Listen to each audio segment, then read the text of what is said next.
सिद्धं जिनेन्द्रममलप्रतिमाप्रबोधम् निर्वाणमार्गममलं विबुधेन्द्रवन्द्यम् संसारसागरसमुत्तरणप्रपोतम् वक्षे समाधिशतकं प्रणिपत्य वीरम् येनात्मा बुध्यतात्मैव परत्वेनैव चापरम् अक्षयानन्तबोधाय तस्मै सिद्धात्मने नमः। सकल विभाव अभाव कर किया आत्म कल्याण परमानंद सुबोधमय नमो सिद्ध भगवान। आत्म सिद्धि के मार्ग का जिसमें सुभग विधान उस समाधि युत तंत्र का करूं सुगम व्याख्यान। नमो सिद्ध परमात्म को अक्षय बोध स्वरूप जिनने आत्मा आत्ममय पर जाना पर रूप जिनने आत्मा आत्ममय पर जाना पर रूप। समाधि तंत्र नामक की ग्रंथ है आचार्य पूज्यपाद स्वामी द्वारा रचित। इसको प्रारंभ हमने किया है और मंगलाचरण के श्लोक की चर्चा अपनी चल रही है। श्लोक का अर्थ तो हुआ है और उसके भावार्थ की चर्चा यहाँ पर कर रहे हैं। इस मंगलाचरण के श्लोक में किनको नमस्कार किया है? पूज्यपाद स्वामी का जो मंगलाचरण है उसमें किनको नमस्कार किया है?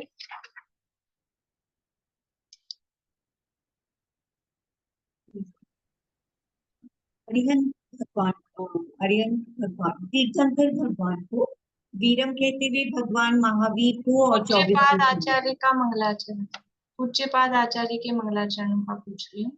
शुरू वाला ना जो सिद्धम। अब आप बताइए पूज्यपाद आचार्य का कौन सा है मंगलाचरण? अच्छा, ये तो प्रभाचंद्र आचार्य का है। सिद्ध भगवान को, हाँ सिद्ध भगवान को, ये जो है ये नात्मा बुद्ध्यताम, ये पूज्यपाद आचार्य का मंगलाचरण। और जो टीकाकार प्रभाचंद्र आचार्य हैं उनने किनको नमस्कार किया है? प्रभाचंद्र आचार्य ने मंगलाचरण में किनको नमस्कार किया है? बेला भाभी। उन्होंने सिद्ध परमात्मा को और महावीर भगवान में जो चॉइस हो गए उनको भी किया।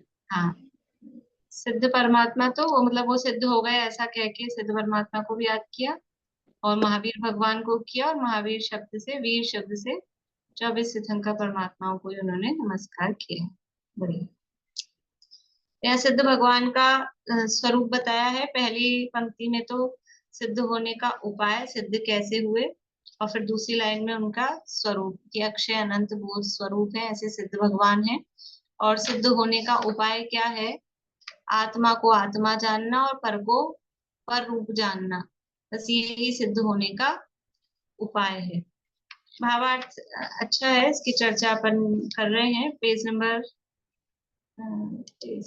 क्या है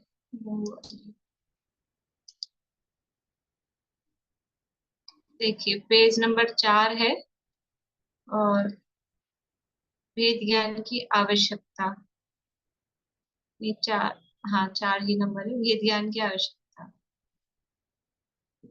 इसमें 2 प्रकार से भेद ज्ञान बताया। अपन ने पहले प्रकार के भेद ज्ञान को की चर्चा कर ली थी। भेद ज्ञान की आवश्यकता क्या है कि सब दुखों का मूल कारण वो मिथ्या दर्शन ज्ञान चारित्र है। इसलिए मिथ्यात्व क्या है? मिथ्या दर्शन ज्ञान चारित्र है। मिथ्यात्व क्या है? भेद नहीं जानना, ये मिथ्यात्व है। जो दो द्रव्य भिन्न भिन्न थे उन दो भिन्न भिन्न द्रव्यों को एक मानना, ये मिथ्यात्व है। जो काम, जो द्रव्य सब अपना अपना काम करते हैं, तो एक के काम को दूसरे का काम, दूसरे काम को इसका काम, ऐसा मोक्षण प्रकाशक में आया है। विपरीतता, विपरीतता 3 प्रकार की है। कौन कौन सी 3 प्रकार की विपरीतता है? 3 प्रकार की विपरीतता बोलेंगे स्मिता आंटी। संशय, ये वाला ही है ना, संशय नहीं, विपर्य अनर्थ नहीं, वैसा वो है। तो विपर्य ही हो गया ना, ये तो ज्ञान के दोष है। मीना चाची बोलो।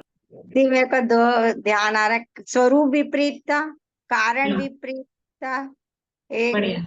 एक और विपरीत, भेदाभेद विपरीतता। हाँ वेदा। कारण विपर्य, स्वरूप विपर्य और भेदाभेद विपर्य, ये 3 प्रकार की विपरीतता है। तो अभी अपन जिसकी चर्चा कर रहे हैं कि भेदाभेद की विपरीतता, कौन किस में अभेद है। जीव और ज्ञान अभेद हैं, उनको तो मिथ्या दृष्टि ग्रहित मिथ्या दृष्टि, वो क्या मान रहे हैं, ज्ञान अलग है जीव अलग है। पढ़ के आए थे अपन कार्तिकेय अनुप्रेक्षा में। वो क्या मानते हैं न्यायिक मत वाले, ज्ञान अलग है जीव अलग है, फिर आके वो जुड़ते हैं। तो जो अभेद थे उनमें तो भेद मान रहा है, और जिनमें भिन्नता है, आत्मा अलग है शरीर अलग है, और इनमें क्या मान रहा है, यही तो मैं हूँ, यही तो जीव है। तो ये भेदा भेद की विपरीतता है। और स्वरूप की विपरीतता, स्वरूप की विपरीतता की चेतन को है उपयोग रूप, उपयोग रूप नहीं मान रहा, और मैं गोरा काला स्पर्श रस गंध वर्ण वाला अपने आप को मानना, ये स्वरूप की विपरीतता है। और कारण की विपरीतता है कि किसके कारण क्या है, सुख दुख के कारण कौन है, सुख का कारण क्या है, दुख का कारण क्या है। तो दुख के कारण मोहराग देश भाव है, कोई पर पदार्थ नहीं है। पर पदार्थ को दुख का कारण मानना, अपने भावों को नहीं मानना। और सुख के कारण वो वीतराग भाव है, संवर्ण निर्जरा के परिणाम वो सुख के कारण है, और वही पर पदार्थों को और अपने राग भाव को उसको सुख का कारण मानता है। ये कारण की विपरीतता है, इसलिए भेद ज्ञान आवश्यक है। ये जो विपरीतताएं चल रही है ना, ये मिथ्यात्व के कारण जीव दुखी है, मिथ्यात्व के कारण जीव दुखी, और ये मिथ्यात्व में 3 प्रकार की विपरीतताएं चल रही है। इसके लिए सुखी होने के लिए भेद ज्ञान आवश्यक, भेद ज्ञान की आवश्यकता। करें क्यों, जरूरत क्या है, कोई भी काम करें करें तो हमको जरूरत क्या है, ये इसलिए जरूरत है क्योंकि विपरीतताएं चल रही हैं। भेद ज्ञान की आवश्यकता। तो उस पहले प्रकार का भेद ज्ञान किससे कराया, तो यहाँ ये बताया कि जीव अपने गुण पर्यायों से एक है, अभिन्न है, और परद्रव्य के गुण पर्यायों से भिन्न है। तो पहले प्रकार का भेद ज्ञान तो परद्रव्य से कराया। मतलब इस पूरे पैराग्राफ को अपन ने पढ़ा था, इसका कंक्लूजन क्या था कि परद्रव्य से भेद ज्ञान कराया है। यानी अर्थात करके कहा, जीव स्वद्रव्य से, स्वक्षेत्र से, स्वकाल से और स्वभाव से परद्रव्य के क्षेत्र, द्रव्य क्षेत्र काल भाव से अत्यंत भिन्न है। मतलब क्या हुआ, जीव अपने द्रव्य क्षेत्र काल भाव की अपेक्षा परद्रव्य के जो द्रव्य क्षेत्र काल भाव है उनसे भिन्न है। सीधी सी बात है कि जीव परद्रव्य से भिन्न है, अपने द्रव्य क्षेत्र काल भाव में रहता है, पर द्रव्य से भिन्न है। अतः इस अपेक्षा से परद्रव्य, उनके गुण तथा उनकी पर्यायों के साथ का संबंध मात्र व्यवहार से संयोग रूप अथवा निमित्त रूप है, ऐसा ज्ञान कराया जाता है। तो परद्रव्य से अत्यंत भिन्न है, द्रव्य अलग है, क्षेत्र अलग है, काल अलग है, भाव अलग है। फिर परद्रव्य के साथ का जो संबंध है वो कैसे बताया जा रहा है कि वो केवल व्यवहार नय से, और कौन से व्यवहार, अपन ने नय की भी बात की थी। परद्रव्य के साथ जो संबंध है वो असद्भुत व्यवहार नय है, जो दूर के संबंध है वो उपचरित असद्भुत व्यवहार नय है, और जो निकट का संबंध है वो अनुपचरित असद्भुत व्यवहार नय। ये व्यवहार नय से बताया जा रहा है, वो वास्तव में नहीं। व्यवहार का मतलब ही क्या है, व्यवहार नय जो कथन करता है इसका मतलब है वस्तु एक्चुअल में वैसी नहीं है, किसी प्रयोजन से। निश्चय का स्वरूप प्रतिपादक है ना, व्यवहार ने प्रतिपादक है, तो निश्चय का स्वरूप बताने के लिए अथवा किसी प्रयोजन से व्यवहार ने कथन करता है।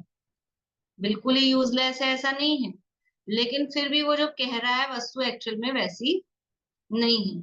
व्यवहार से हम कहते हैं मेहमान आया, आइए आइए बैठिए, आपका ही घर है। तो ये जो कहा आप अपना ही घर समझना, आपका ही घर है, ये कौन से ने ऐसे कहा? वो अपना ही घर समझ लेके लाओ कागज पत्तर, अपने नाम करूं। तो ये व्यवहार का कथन है। तो वो क्या समझते हैं, हम समझते हैं ना कि ये जो कहा गया है एक्चुअल में ऐसा नहीं है। व्यवहार का मतलब ये है कि जो कहा जा रहा है, व्यवहार ने जो कह रहा है, वस्तु वैसी नहीं है। लेकिन फिर कहा क्यों? कि फिर कहते ही क्यों कि आपका घर है? कहा जाता है व्यवहार है, थोड़ा मान सम्मान दिया जाता है। एक बात तो ये है। और दादा तो ऐसे कहते हैं कि वो कहते हैं ना, आप अपना ही घर समझना। तो वो ये कहते हैं कि अपना घर समझना, जैसे अपने घर में वेस्टेज नहीं करते हो, लाइट की, पंखे की, पानी की, खाने पीने की, वैसे यहाँ पे भी मत करना। जैसे अपने घर में साफ सफाई रखते हो, ऐसे अपना घर समझना। जैसे अपने घर में बिहेव करते हो, मतलब वो तो समझ लो थोड़ी मजाक की बात उस हिसाब से। तो ये लेकिन कहा ना किसी प्रयोजन से, अपना घर समझना, तो लोक व्यवहार में मान मर्यादा के लिए कहा जाता है। तो व्यवहार से ये ज्ञान कराया है। इस दृष्टि से परद्रव्यों के साथ का संबंध असद्भूत, असत्य होने से उस संबंधी ज्ञान कराने वाले न्याय को व्यवहार ने कहा जाता है। और जीव के द्रव्य गुण पर्याय अपने होने से, सद्भूत सत्य होने से उस संबंधी का ज्ञान कराने वाले न्याय को निश्चय न्याय कहा जाता है। अभी ये अपेक्षा, जब परद्रव्यों से की बात करेंगे तो परद्रव्यों के साथ जो संबंध बता रहा है वो व्यवहार, और जो अपने गुण पर्याय के साथ संबंध बता रहा है वो निश्चय, है ना। जो परद्रव्य बिल्कुल बाहर के ही हैं, उनके साथ जो अपना संबंध बता रहा है तो उसको कह रहे हैं वो व्यवहार है। और अपने साथ ही अपना संबंध बता रहा है, अपने द्रव्य गुण पर्याय कैसे हैं, व्यवहार से अपने हैं कि निश्चय से अपने हैं? तो कहेंगे वो तो अपने ही हैं, वो निश्चय से। ठीक है। लेकिन अब आगे दूसरे प्रकार का भेद ज्ञान करते हैं। देखिए यहाँ से पढ़ना है अपने को।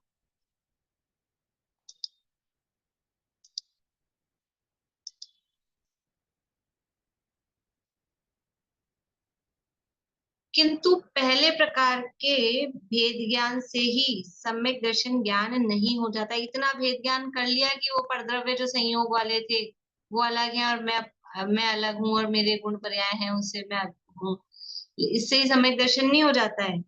अनादि से जीव की पर्याय अशुद्ध है, उसे अपने में होती होने की अपेक्षा से निश्चय का विषय कहते हैं। अभी ऊपर कहा था ना कि अपने जीव के द्रव्य गुण पर्याय अपने होने से सद्भूत, अपने में हो रहे ना, सद्भूत है, इसलिए इसके सामने जो परद्रव्यों के साथ संबंध बता रहा है असद्भूत व्यवहार ने, उसके सामने जो अपने द्रव्य गुण पर्याय के साथ संबंध बता रहा है उसको निश्चय कह रहे हैं, उसके सामने इसको निश्चय कह रहे हैं।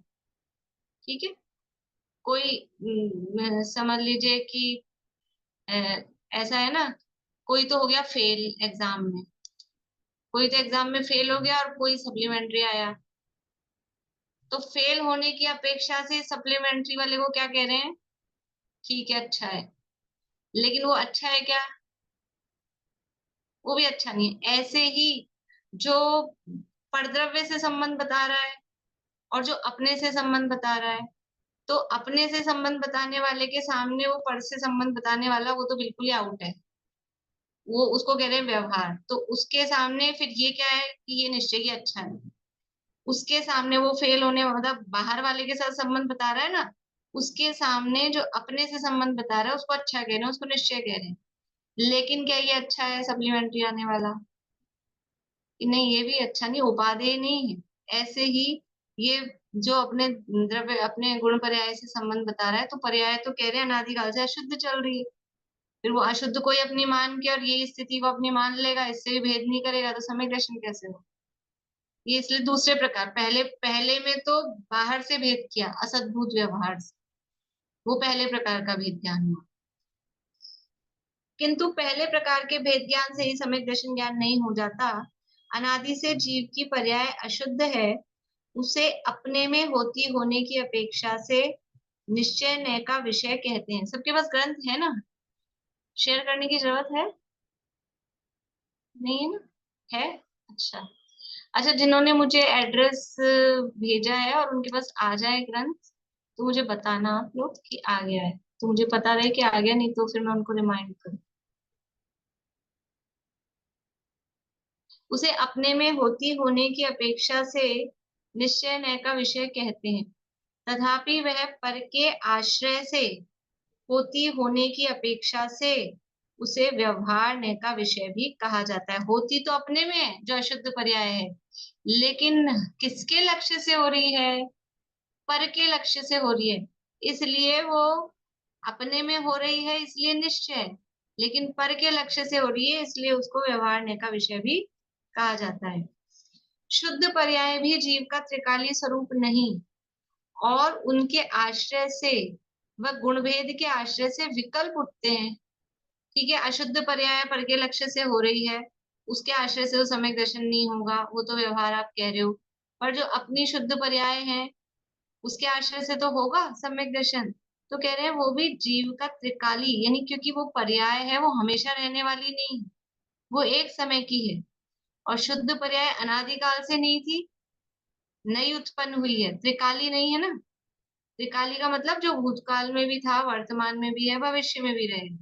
तो जो भी निर्मल पर्याय हैं सम्यक दर्शन आदि की, केवल ज्ञान की, अरहंत दर्शन, जो भी समझ लो, सिद्ध दशा भी, वो अनादिकाल से नहीं थी, नई उत्पन्न हुई है। और नई उत्पन्न होने पर भी वास्तविक उसका काल कितना है? एक समय मात्र की है, इसलिए वह भी आश्रय करने लायक नहीं है। और उसके आश्रय से और गुण भेद के आश्रय से विकल्प उत्पन्न होते हैं। जहां भेद होता है तो भेद करके विकल्प उत्पन्न होते हैं, निर्विकल्पता नहीं रहती। इसलिए उनका आश्रय छुड़ाने की अपेक्षा से उन्हें भी व्यवहार कहने में आता है। जीव में होते थे इसलिए उनको निश्चय कह दिया था, लेकिन वास्तव में वो जीव में होने पर भी वो विकल्प के उत्पादक हैं। वो निर्विकल्प दशा उनके आश्रय से उत्पन्न नहीं होती। और जो अशुद्ध पर्याय है वो तो वैसे ही अशुद्ध है, अपने में होती है लेकिन पर के लक्ष्य से होती है, इसलिए अपने में होते हैं, सद्बुद्ध है, सद्बुद्ध होने पर भी वो कैसा है?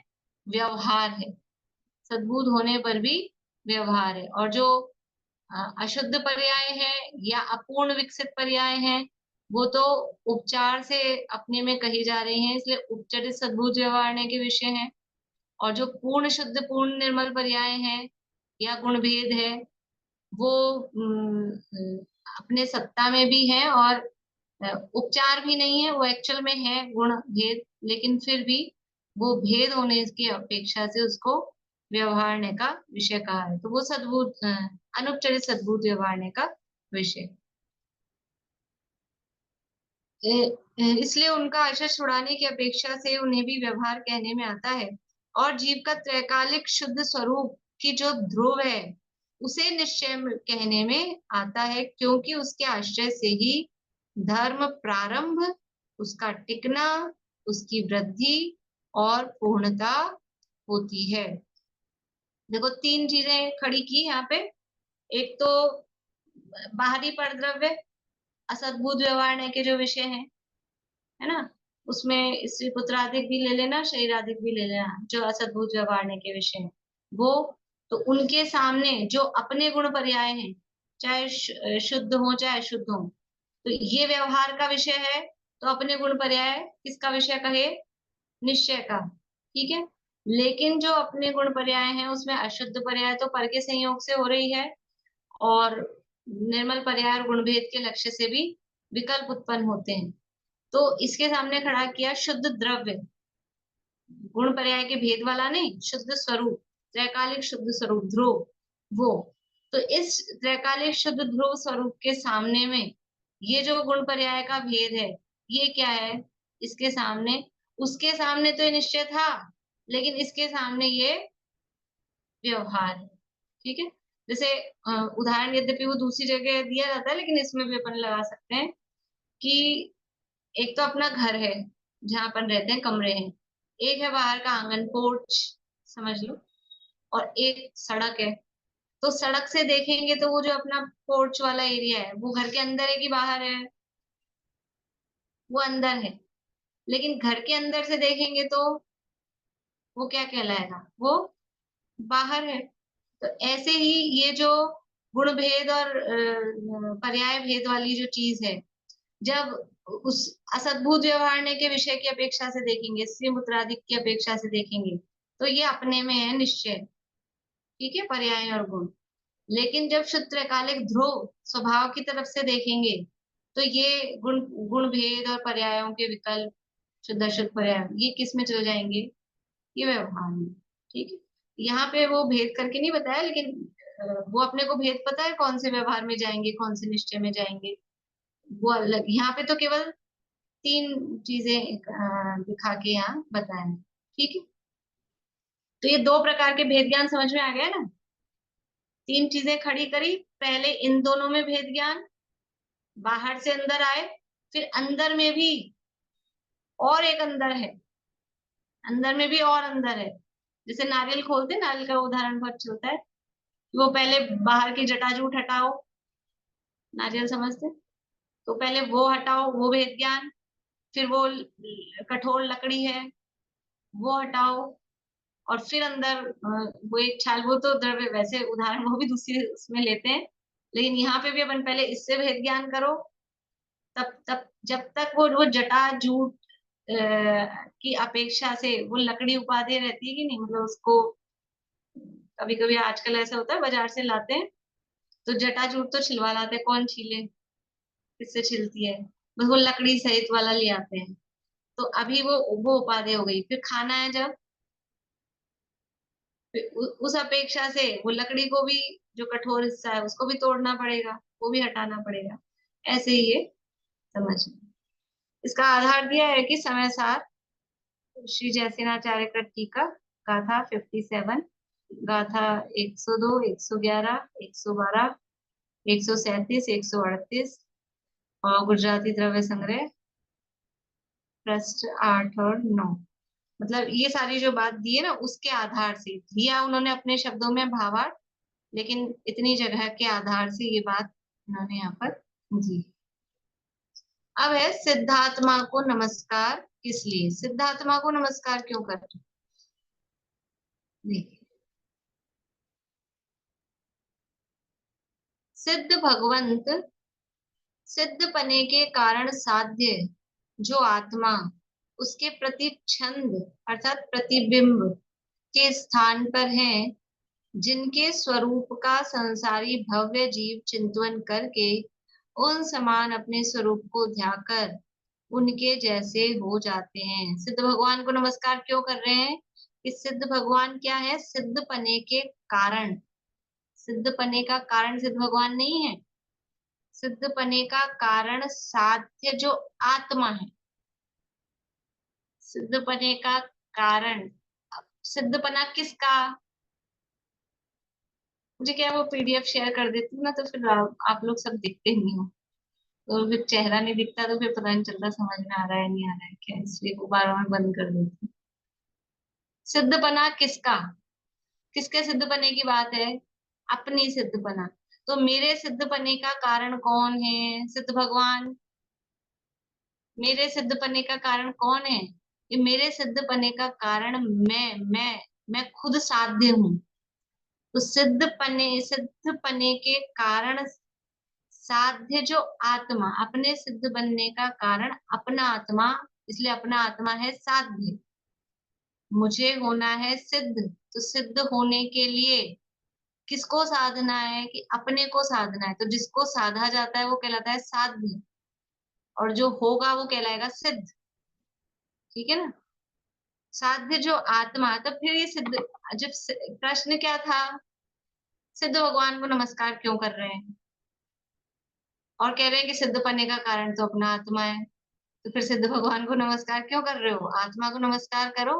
तो कह रहे हैं कि आत्मा हमको दिखाई नहीं देता, आत्मा अभी समझ नहीं आ रहा ना, कारण तो मेरा आत्मा ही है, सिद्ध भगवान उसके प्रतिच्छंद के स्थान पर है, सिद्ध भगवान उसका, यहाँ प्रतिबिंब लिखा है, प्रतिबिंब को ये समय सार की पहली गाथा की टीका का दिया है, वहां पे उसका अर्थ करते हैं, उसका सैंपल, उसका नमूना अच्छा नहीं लगता शब्द, लेकिन सैंपल का मतलब क्या है, गेहूं लेने जाते हैं, पता नहीं आप, पता तो होगा सबको, जाए ना जाए, गेहूं लेने जाते हैं, तो वो कट्टे भरे हुए हैं, बोरियां, वो बोरियां भी नहीं आती आजकल वैसी।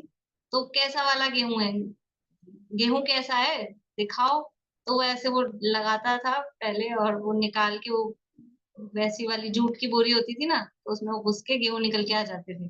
अभी देखो ये है नमूना, ये है, ये जो आपको हाथ में दिखाया है वही इसमें है, वही इसमें है। तो ये जो हाथ में दिखाया है ना, वो है सिद्ध भगवान। और ये जो आपको दिखा रहे हैं वो इधर है इसमें, ये अंदर भरी है वो। ये है प्रतिच्छंद। प्रतिच्छंद का भाव समझा रही हूँ आप लोगों को। प्रतिच्छंद का मतलब क्या है, ये है प्रतिच्छंद। कभी कभी खाने पीने की चीजें ध्यान आती है। कोई फल वल लेने जाओ, सब्जी लेने जाओ, तो वो कभी कभी कहता है आप चख लो। अपन कहते हैं मीठा है कि नहीं है, तो वो जरा सा बना के वो कहता है चख लो। अपन तो चखते नहीं है, वहां कहाँ चखें। लेकिन वो कह, ये जैसा मैं आपको दे रहा हूँ ना चखने को, ऐसा ही ये आएगा जो आप लेके जाओगे। ये ऐसा ही मीठा, ऐसा ही बढ़िया, ऐसा ही होगा। तो सिद्ध भगवान उसके अपने आत्मा को दिखाने के लिए सैंपल है कि ये दिख रहा हूं ना मैं, ये आपकी आत्मा, सबकी, हर जीव की आत्मा ऐसी ही शुद्ध है। तो अब ध्यान करने में अब आसानी रहेगी कि नहीं। दर्शन करने जाते हैं, दर्शन करने तो जाते ही होंगे ना सब लोग। क्या दर्शन करते हैं, भगवान को देख रहे हैं। क्या देखते हैं, देखो दर्शन करने के लिए एक प्रतिमा बहुत है। अपने मंदिरों में कहीं 24 ही विराजमान कर देते हैं, इतनी सारी वेदियां। और क्यों, किन्हीं लोग बहुत होते हैं ना, तो वेदियां खूब सारी होती है, तो उनको पूजन वूजन करने में आसानी रहती है। ऐसा नहीं है। इतने सारे भगवान हैं, तो इतने सारे भगवान को देख के क्या देखना। दर्शन करने जाते क्यों है, दर्शन करने इसलिए जाते हैं कि उनको देख के कि ये भी बैठे हैं, कैसे कैसे बैठे हैं, कि अपने को देख रहे हैं। ये दूसरे वाले हैं, ये भी अपने को ही देख रहे हैं। अंतर्मुख मुद्रा हो, आत्म तत्व दर्शाए। जितने जितने विराजमान हैं, कोई भी आंख खोल के बाहर देख रहा है। जिनमें आत्मा आत्मा में है, वो आत्मा में लीन है। जितने भगवान हैं, ये भी अपने को देख रहे हैं, ये भी अपने को देख रहे हैं, ये भी अपने को देख रहे हैं, ये भी अपने को देख रहे हैं। तो तू अपने को देखना, तू कहाँ देख रहा है कि मैं इनको देख रहा हूँ। वो तो सब अपने को देख रहे हैं और मैं इनको देख रहा हूँ। भव्य निहारे अहो आपको, आप निहारे अपनी ओर। बिन बिन बोले ही दे देते प्रभुता का प्रभु, और न छोड़े शब्द कुछ चूक नहीं। ऐसा कुछ है। बोलिए अर्चना जी।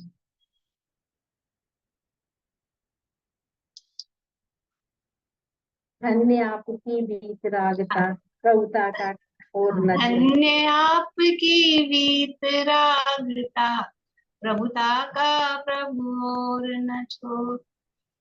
जितने भगवान है ना, सब सुखी सुखी सुखी। एक पहले सुमत प्रकाश जी भाई साहब ने लिखी थी बच्चों की।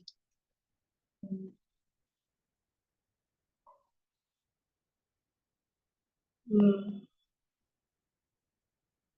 पहली लाइन कब याद आ रही है। फिर क्यों रहता मैं यहाँ दुखी, तो दूसरी लाइन है, प्रभु प्रभु तो है सुखी, अब वो छूट गई अभी। और दूसरी लाइन ये थी, मैं क्यों रहता यहाँ दुखी। जितने भगवान हैं वो कैसे हैं, वो सब सुखी हैं। ये अपने अपने को सिद्ध भगवान हो। अब सिद्ध के जैसा मेरा शुद्धात्मा है। अनंत भगवान को देख के हम ये विचार कर सकते हैं कि जैसे ये सुखी हैं, ये अपने में लीन हैं, ये अपने को देख रहे हैं और अपने को देख के सुखी हैं। दोनों बात, ये सुखी है, ये अपने को देख रहे हैं। सुखी क्यों है, कि अपने को देख रहे हैं मतलब आंख से नहीं, अपने में लीन है। श्रद्धा ज्ञान चारित्र सब अपने में है। तो जो अपने में लीन है तो ये सुखी है। और मैं क्यों रहता है यहाँ दुखी, क्योंकि मैं बाहर देख रहा हूँ। प्रभु ने जाना आत्मा, तुम भी जानो आत्मा, ऐसे कोई बच्चों की पोयम थी, सोची भाई साहब ने लिखी थी। तो ये सिद्ध भगवान जो सिद्ध पने का कारण साध्य जो आत्मा, इसके आगे लिख लेना चाहिए अपना आत्मा, उसमें तो खाली आत्मा लिखा है, उसके प्रतिच्छंद यानी प्रतिबिंब के स्थान पर हैं, जिनके स्वरूप का संसारी भव्य जीव चिंतन करके उन समान अपने स्वरूप को ध्याकर उनके जैसे हो जाते हैं। उनके स्वरूप का चिंतन करके नहीं हो जाते हैं, सिद्ध भगवान के स्वरूप का चिंतन करके, सिद्ध जैसे अपने स्वरूप का, जैसे सिद्ध हैं वैसा मैं हूं, ऐसा ही प्रभु मैं भी हूं, यह प्रतिबिंब सुमेरा है। ये दर्शन करने जाना, तो यही विचार करके जाना दोनों टाइम, कि मैं अपने को देखने आता हूँ, भगवान को देखने नहीं आता हूँ। मेरा स्वरूप कैसा है, अपने स्वरूप को देखने के लिए आता हूँ। जो चीज अच्छी लगती है ना, तो बार बार में उसको देखते हैं।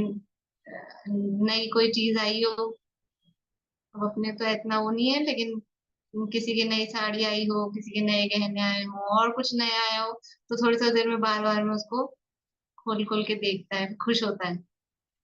ऐसा तो हम क्या देख के, हम वो सुखी जीव को देख के हम भी सुखी होने का उपाय, और थोड़ा बहुत सुख का हवा अपने को लग जाए क्षणिक, इसके लिए जाते हैं हाँ मंदिर में। भगवान को अपने को पता ही नहीं है, जाना हाथ जोड़ना, इधर का उधर कर आना, कुछ बचपन से सिखा रखा है, हाथ में चावल लेके जाना, वहां डाले आना, तो दिया ना आ जाना, ये नहीं, मंदिर क्यों जाना।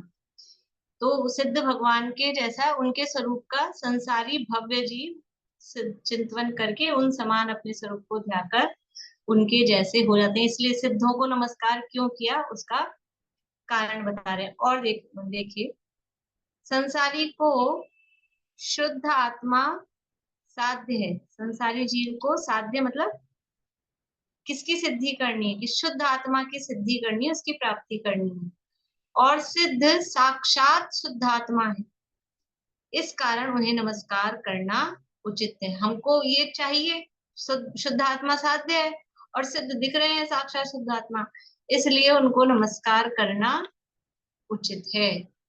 आचार्य कल्प पंडित प्रवर श्री टोडामल जी ने मोक्षार प्रकाशक के पहले अध्याय में सिद्ध भगवान का स्वरूप बताते हुए कहा है कि उनका स्वरूप तो ऊपर से चलता आ रहा है, कि जो गृहस्थ अवस्था को त्याग कर मुनि धर्म साधन द्वारा चार घातिया कर्मों का क्षय होने पर कुछ समय बाद अघातिया कर्मों का विनाश करके लोकाग में विराजमान हुए हैं, और जिनके समस्त आत्मिक गुण प्रकट हो गए हैं, किंचित न्यून पुरुषाकार विराजमान हुए हैं, वो तो सारी बात पहले बता दी।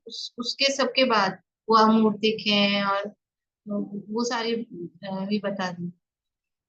उसके बाद कह रहे हैं जिनके ध्यान द्वारा भव्य जीवों को, यहाँ तो प्रयोजन भूत इतना है ना कि सिद्धों को नमस्कार क्यों किया, इसलिए सिद्धों का स्वरूप बताया, और उसके बाद उनको नमस्कार का प्रयोजन भी बता रहे कि जिनके ध्यान द्वारा भव्य जीवों को, जिनको देखना हो मोक्षा प्रकाशक में शुरू में ही है, दूसरे तीसरे पेज पे, भव्य जीवों को स्वद्रव्य परद्रव्य का औपाधिक भाव तथा स्वाभाविक भावों का विज्ञान होता है, जिसके द्वारा स्वयं को सिद्ध समान होने का साधन होता है।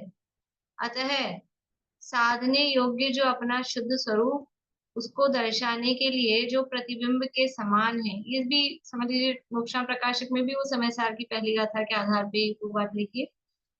तो पहले तो क्या कह रहे हैं, जिनके ध्यान द्वारा भव्य जीवों को, सिद्ध भगवान के ध्यान द्वारा क्या होता है, स्वद्रव्य परद्रव्य का, औपाधिक भावों का तथा स्वाभाविक भावों का विज्ञान होता है। विज्ञान का मतलब क्या, विज्ञान का क्या मतलब है, बोलो पारू। जानना, ज्ञान है ना। जानना तो ज्ञान है, विज्ञान क्या चीज, बोलिए सरोजानी जी। विशेष ज्ञान, विशेष ज्ञान, सरोजानी जी क्या बता रही थी? विज्ञान का विशेष ज्ञान। विशेष ज्ञान, विशेष ज्ञान मतलब क्या, बोलिए ज्योति जी। विशेष ज्ञान। विशेष ज्ञान तो हो गया, विशेष ज्ञान का मतलब क्या? अब उसको उसको क्लियर करना है। खोलना है। विशेष ज्ञान मतलब, बोलिए नीलम भाभी। सम्यक ज्ञान हो जाएगा उससे। अच्छा,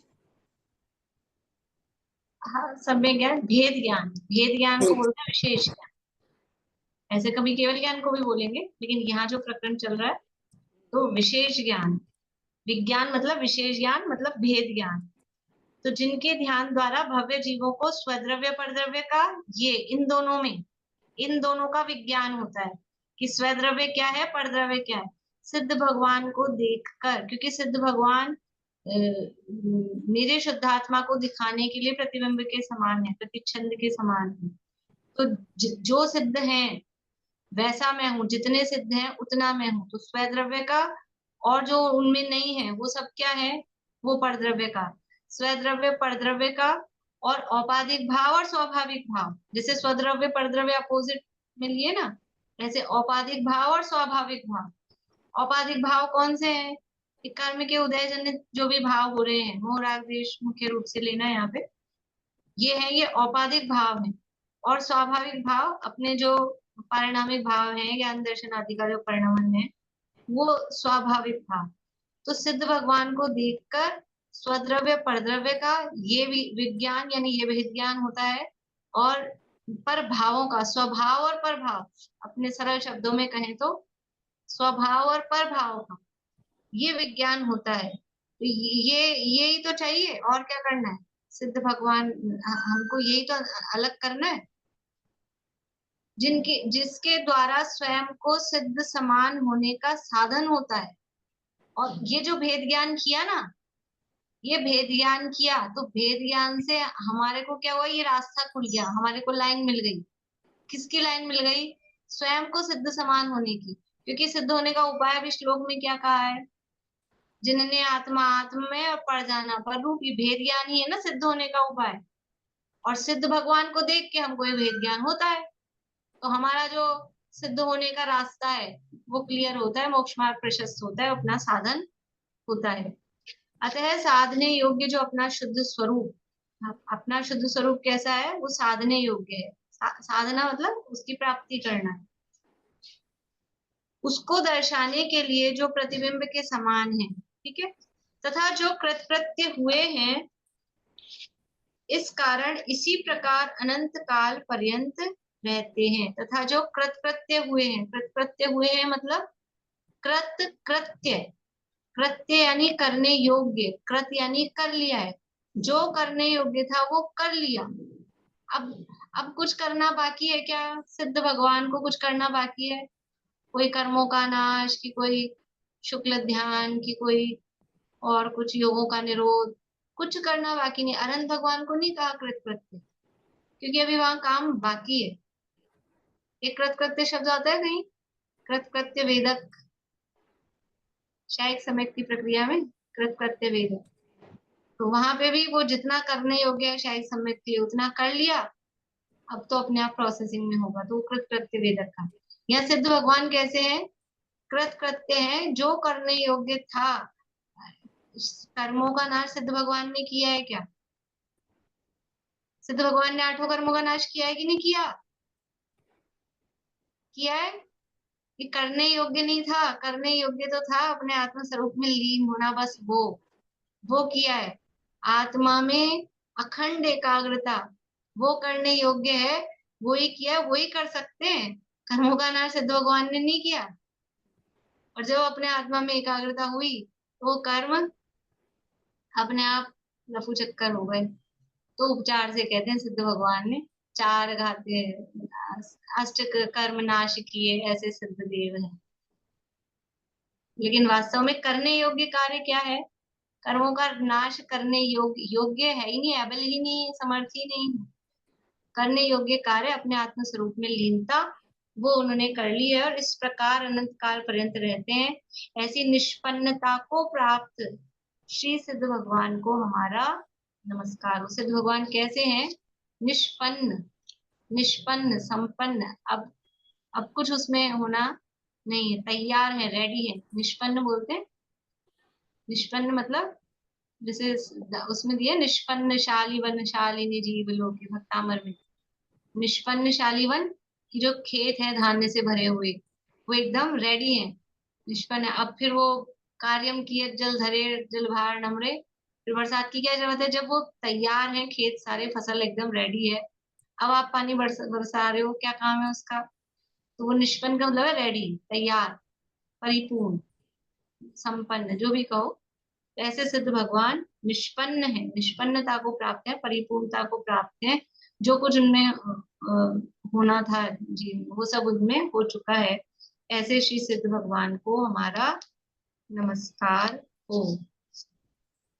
समय अपना हो गया है और ये एक पेज बचा है, रीडिंग कर लें, ज्यादा उसमें कुछ करने की जरूरत है नहीं, रीडिंग करके पूरा कर दें। प्रश्न, पंच परमेष्टि में प्रश्न उठाया है यहाँ पे, पंच परमेष्टि में पहले अरहंत देव हैं, तो उनके बदले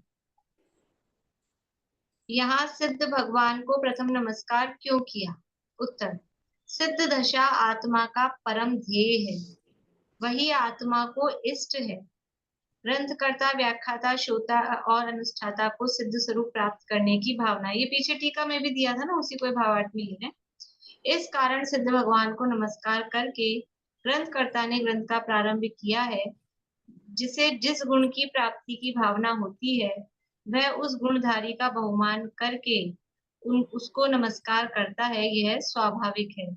जैसे धनुर्विद्या की प्राप्ति का विलासी पुरुष धनुर्विद्या के ज्ञाता का बहुमान करता है, वैसे ही सिद्ध पद की प्राप्ति की भावना वाला जीव सिद्ध पद को प्राप्त सिद्ध भगवान को नमस्कार करके शुद्धात्मा का आदर करता है। ये वैसे भी अपन ने चर्चा टीका में कर ली थी। तथा यह अध्यात्म शास्त्र है, इस कारण इसमें प्रथम सिद्ध भगवान को नमस्कार करना उचित ही है। अध्यात्म शास्त्र है, आत्मा की प्राप्ति के उपाय के रूप में है, तो आत्मा का जो शुद्ध स्वरूप है वो सिद्ध है, आत्मा का जो साध्य है या जो लक्ष्य है वो भी सिद्ध है, इसलिए सिद्ध भगवान को नमस्कार करना उचित ही है। श्री कुदकुंद आचार्य ने भी समयसार का प्रारंभ करते हुए प्रथम वंदित्व सब सिद्धे कहकर सर्व सिद्धों को नमस्कार किया है।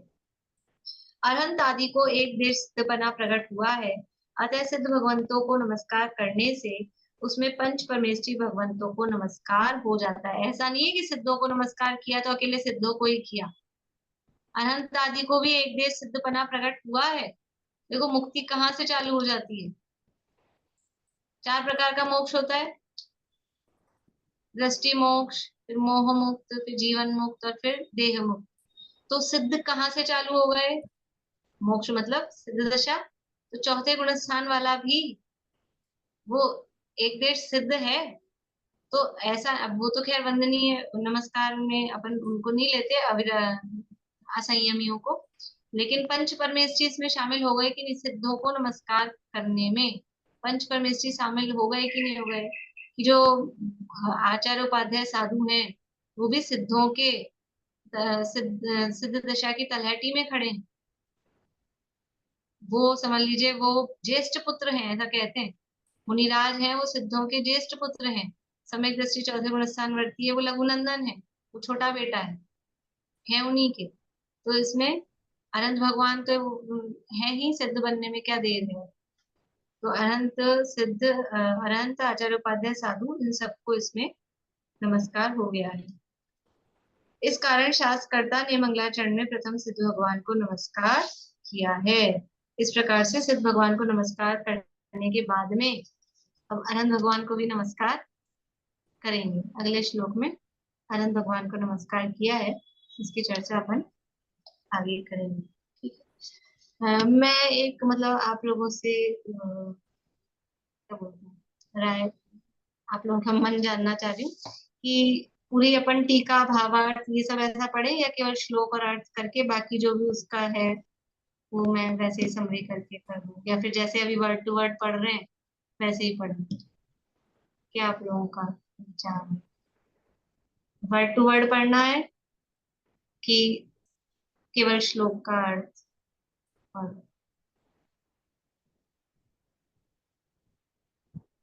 मैं पढ़ा ज्यादा ऑप्शन। उंगलियों में जवाब दे दीजिए तो मुझे वोटिंग हो जाएगी, मुझे समझ में आ जाएगा।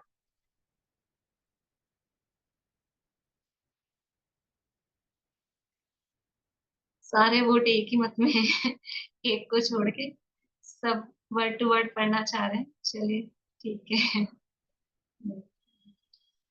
जिनवाड़े स्तुति।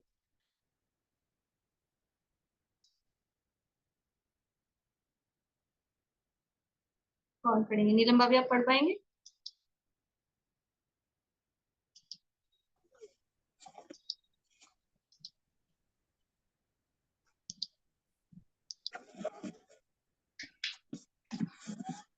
सर्वज्ञ शासन शासन जयवंत वरते, निर्ग्रंथ शासन जयवंत वरते, यही भाव अविच्छिन्न रहता है मन में, सर्वज्ञ शासन जयवंत वरते, निशंक निर्भय रहे हम सदा ही, अरे स्वप्न में भी न कुछ काम ना हो, निरपेक्ष रह कर करे साधना नित, कभी ग्लानि भय या अन उत्साह ना हो, सर्वज्ञ शासन जयवंत वरते, निर्ग्रंथ शासन जयवंत वरते।